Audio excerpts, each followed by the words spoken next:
Desperate to replace the scores of tanks it loses every month in its wider war on Ukraine, and equally desperate to give the replacement tanks a fighting chance of surviving their first encounter with Ukrainian forces, Russia is pulling 60-year-old T-62 tanks out of long-term storage, and piling extra armor onto their steel hulls and turrets. The problem, for the four-person crews of these aging tanks, is that the Kremlin apparently isn't uprating the T-62's 620 horsepower engines. A full suite of add-on explosive-reactive armor weighs as much as 3 tons.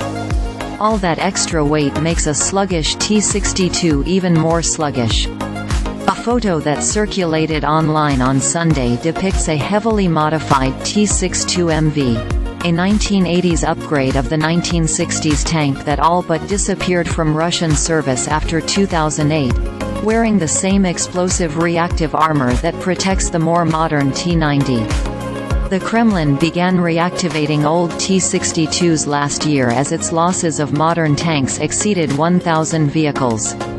With the Era plus a modern-ish 1PN96 MT-02 gunner's sight for its 100mm main gun, this T-62 might be the most heavily upgraded T-62.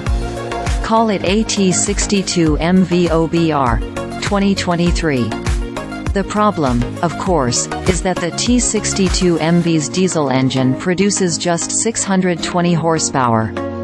Considering that a T-62 megavolts with 3 tons of Era might weigh 45 tons or more, its power-to-weight ratio is less than 14 horsepower per ton.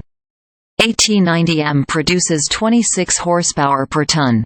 One of Ukraine's American-made M1A1s produces 22 horsepower per ton. A well-fitted layer of explosive-reactive armor, which explodes outward when struck in order to deflect an incoming blast, in essence doubles a tank's protection from certain kinds of high-explosive rounds. But in the case of the underpowered T-62MV Obr. 2023, that extra protection comes at the cost of mobility. The T-62 never was a sprightly tank. Now it's even less nimble. This matters. Both the Russian and Ukrainian armed forces frequently deploy tanks for small-scale hit-and-run raids.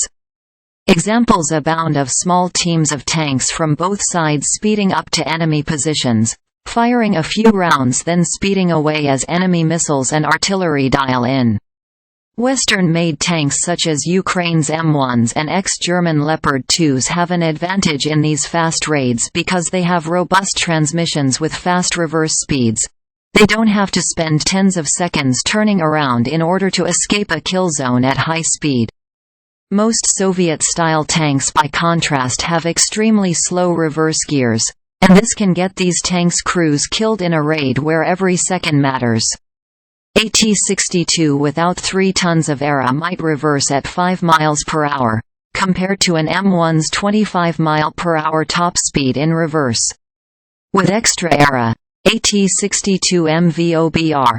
2023 will be even slower.